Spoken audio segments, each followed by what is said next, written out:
Assalamu alaikum wa rahmatullahi wa barakatuhu. Ahlan wa sahlan ya marhaba. Hi guys, and welcome back to another video. A few days ago, I came across a video on social media that was saying that AMBOSS is offering a free USMLE Step 1 exam, mock exam, call it whatever you want to call it, a practice exam, but it's gonna be a full exam. And the beauty is that it was going to be free. Normally you would have to pay for this kind of exams to do them. Even if you're practicing for them, you would have to pay for a question bank or a practice exam, something like that. You have to pay to get access to this kind of things. And when I saw that, I immediately signed up for it.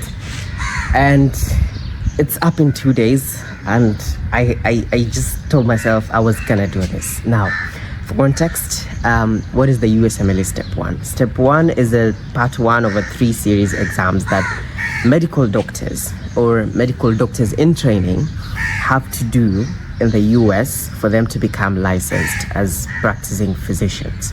So USMLE basically means United States Medical Licensing Exam. That is what the USMLE stands for, abbreviation. And Step 1, like 1 itself, it's like the first step. Now you have to do Step 1, Step 2, and Step 3. For those of you who are conversant with this process, you already know what kind of all this context is about. Out of those 3 exams, the first Step 1 is usually considered the hardest, and it's usually one of the biggest determinants, or previously used to be one of the biggest determinants for where someone is going to go for residency. Now, if you're not quite familiar with all these things, this could be a lot of jargon, but let me try and explain it in the simplest way possible. Before you become a doctor, you have to take a series of exams. Before you become a licensed doctor, you have to take a series of exams. And Step 1, you do Step 1 and Step 2 while you're still in school. Step 1 is normally taken around after the 2nd year of medical school, 2nd going to 3rd, but I've seen other medical schools in the US trying to do it after the 3rd year. Which is kind of makes a little bit more sense if you ask me. I am so much opinionated for someone who doesn't even qualify to sit for this exam.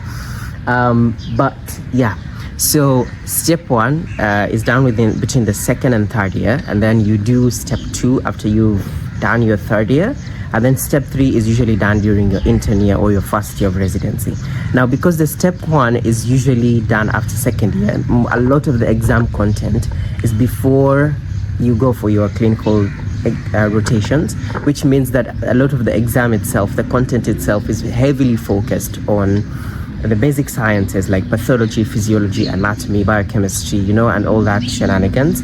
So with that particular context, it's usually considered the hardest of the 3 exams, because as you grow, we all know this, like if you take a step further in medicine, like things become a little bit more clearer. You start making like clinical correlations of the anatomy you learned, you start making clinical correlations of all the biochemistry that you learned, the pharmacology and everything else. So as you grow, things tend to become a little bit, I would say, easier, and also you kind of mature in terms of how you study and also how you approach the content generally. So Step 1 is the one that is number 1, content heavy. Okay, all of them are content heavy, but it's like the heaviest, and then also considered the hardest, because the basic sciences are no joke, guys.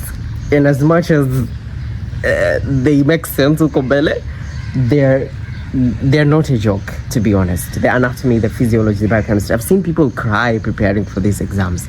So that is number 1. So the other thing is that it used to be a very big thing previously, before the medical boards in the US changed this setting, or changed this criteria. It used to be scored, so like you would get like maybe like a 250, 150, whatever. It used to be scored in such context, and this would be a determining factor to where you would go for residency. So there are other residency, and for those of you who don't know what residency is, it's basically a specialty training. So maybe you want to go into general surgery, or maybe you want to go into pediatrics, or you want to do internal medicine, or you want to do, for example, neurosurgery, or you want to do orthopedics or obstetrics and gynecology. They would have a minimum score on the Step 1 that you must have for you to apply for that particular residency. So that added to the competitiveness of this exam, and even like people feel pressured to actually do even better. But then in recent times, I don't know, it was in 2020 I think, or something like that, they changed it to pass or fail. So right now it's just a matter of whether you pass or fail. So a lot of the burden of the score has gone to the step 2, which is a clinical knowledge exam. Basically a lot of medical issues here, but that is the context of this exam that I'm about to try. So I'm going to try and mimic the exam setting in as much of my ability and capacity as I can. And how I'm going to do this is that the exam itself is said to be 280 questions. I know, 280 questions, and it's done in a span of 8 hours, and it's usually a one-day exam. So like you dedicate one day. This is just for the exam, and that is what I'm going to try and attempt today. 280 questions divided into 7 blocks of 40 questions each. Each block is supposed to last for 60 minutes, and then you're given like a 15-minute break EV, you know, every single time you finish a block. Sometimes I've seen people who have taken the exam, they say that they do like 2 blocks and then take a longer break, you know, kind of thing. But we're gonna see how it's going to go. I'm doing this purely because of the experience itself. There is nowhere I'm going to sit for the USMLE Step 1 at this point in my life, because for a little bit more context, for those of you who don't know who I am Sheba, of course. But I'm also a clinical officer based in Kenya, and an equivalent to what we call the physician associate, previously known as the physician assistant in the US, UK, whatever, globally. That is what we are. In Kenya, they're called clinical officers, but globally they're called physician associates, previously known as physician assistants. So I've rambled too much. I think it's time for me to go and sit down and start this exam and see how it's gonna go, inshallah. I am really excited to do this, and yeah, let's do this. This is what we're looking at right now. Free step 1 self-assessment. It says, hello Sheba, blah blah blah. I've seen this. And then they say, all the best, good luck, you've got this. So Bismillah ar-Rahman ar-Rahim. Khalna nabda. It's exactly, what time is it? It's 9:01. So Bismillah. I was struggling a bit to find this, but let's it says here, go to self-assessment. Bismillah.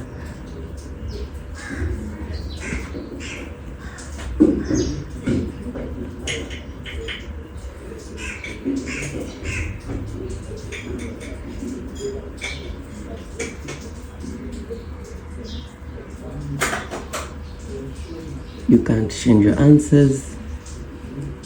You will receive your score report after finishing all 4 blocks. It says here. Yes, so these are the rules that we're having. And okay. So I don't think I'm allowed to show the content. So I'm just gonna leave it at this point, and now go ahead and actually start the blog.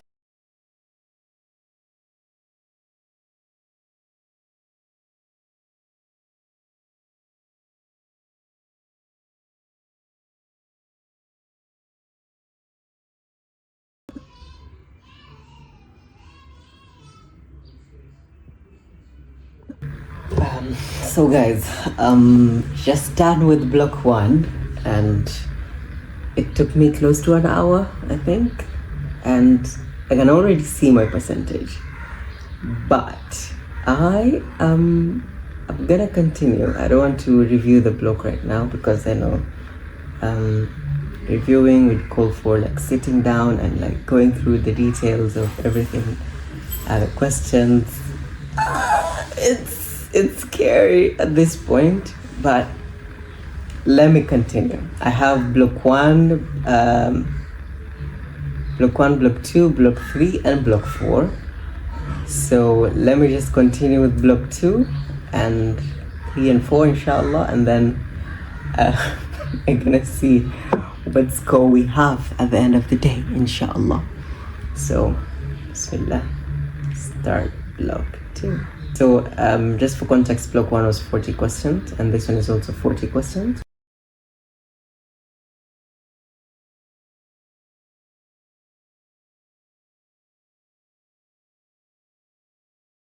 Guys, just started with the second block, and I've kind of done 80 questions so far. and you can tell from my energy right now. So guys, I just came up here for a quick break.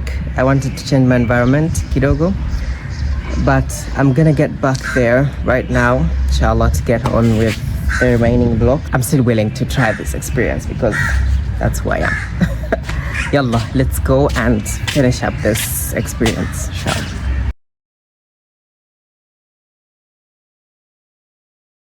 So you guys, it's hours later and I'm just done with the exam here. And let me tell you, Maina, let me tell you something, you know? I got a score and let me just show you guys. This is the score as you see it. And I will try and make it make sense from what I've tried to understand as well. Maybe I was confused when I saw the score as 171. I was like, make it make sense, you know? I did 4 blocks, each 40 questions, and then I'm getting a score of 171. 4 by 40, that's 160, you know? But then trying to do a little bit of research is that previously, before the USMLE Step 1 was created from a point of pass or fail, you were given a 3-digit score, and that 3-digit score, of course, was determined based on how many questions you got right and how many questions you got wrong, based on how everybody else performed according to that specific exam that you actually did. So in this particular case, it's like the passing mark was 194, but after now being adjusted to pass or fail, it went to 196. So I was like, make it make sense, you know? So I think my score of 171 is like almost there. It's not there. It's not haijafika pass mark bado, but it's like, yeah, you could use some improvement, you know, and with a little bit of more effort, you could actually do really, really better. And that is something I want to believe. The other thing I wanted to share is that the questions are really, really hard, you guys. Like, they're really hard. It's like you would sit here and then it's the mental burden of the questions themselves that require you to actually really, really think. And I would also mention that some of the questions, like most of them, really required you to have, like, it's not just foundational knowledge. It's like you need to have understood the information from a very, very basic level for you to be able to actually make or like choose the correct answers. And of course, it's like multiple choice questions. So like you have very confusing answers over there. But yeah, it's a learning experience. And I would say kudos to everyone who like does this exam and actually passes it. So in terms of percentage, it's like I've done some math here, and I've also tried to get some AI assistance on how to interpret the score, and it says that I got like 50 to 55% in terms of total percentage of the exam. That roughly correlates to about 80 to 88%, 88 questions out of 160 questions that I actually sat for. And mind you guys, this was a very impromptu assessment. I was like, I can do it, let me just do it. You know, I signed up for it without any preparation, without any consideration. And I was like, let me push my limits and see what I have in my head, and let me see what I can do. And it's quite interesting, to be honest. I believe like if I did this without any preparation and I got this score, because again, I've watched so many videos in terms of how people prepare for this exam and the reactions to their results, and like the whole experience, like what people go through in terms of preparing for the step exams. And to be honest, it's really gruesome, because people take, I would say, minimum 3 months of just dedicated period to just study for this particular exam. That tells you how big of an exam it is, and the effect it has, of course, in residency training and so many things. Maybe this is an exam that I would probably sit for in the future. Who knows? Allahu ya'lam. But it was a good experience. Yeah, I would say like this makes sense, because this is a really cutthroat exam, you guys. It's a really cutthroat exam, and you really, really need to know your stuff before you sit for this exam. And it's not a joke. It's not a joke. I've also tried to ask ChatGPT here about ranking of the medical exams in terms of their difficulty, and guess what? Step 1 is number 1 on that list. So it just tells you of how difficult it is as an exam. In terms of mental energy. I think this is an issue I need to work on. Even when I was sitting for the board exam for the Clinical Officers Council, I had a similar issue where I was like sitting for so long and I was like, I just can't do it anymore. I just want to get over with this exam. And it's the same feeling I had. And mind you, these were just 4 blocks, and traditionally the exam is actually done, I think, in 7 blocks. Yeah, because 7 by 40, that would make 280 questions. So that is exactly like a problem I've also noticed with this exam, is like if I'm ever to sit for such long exams, I really need to work on my mental effort and my mental muscle, because it really gets onto you. Because I understand now how they place the 15 minutes break after each block, because you could get to do the first block and you're like, I have some energy, maybe you do 2 at first, but going forward your energy just keeps on like going down and down, and it's really difficult, to be honest, because it's not just a matter of like thinking. You need to think very critically, and also this is an exam that in the real case scenario, it really matters in terms of where you go in terms of residency training and the steps ahead in terms of also continuing with your medical education and also getting to that title of being a doctor. So yeah, this is my experience. I don't know if you guys have any other questions you would like to know from this particular experience, but it was a good few hours of kind of trying to push myself, and yeah, alhamdulillah. I don't have any further thing to tell you guys aside from that. That was my experience, and I hope you guys enjoyed watching this video. If you haven't subscribed to the channel, please consider doing so, and click the notification bell to also get notified whenever I post a new video.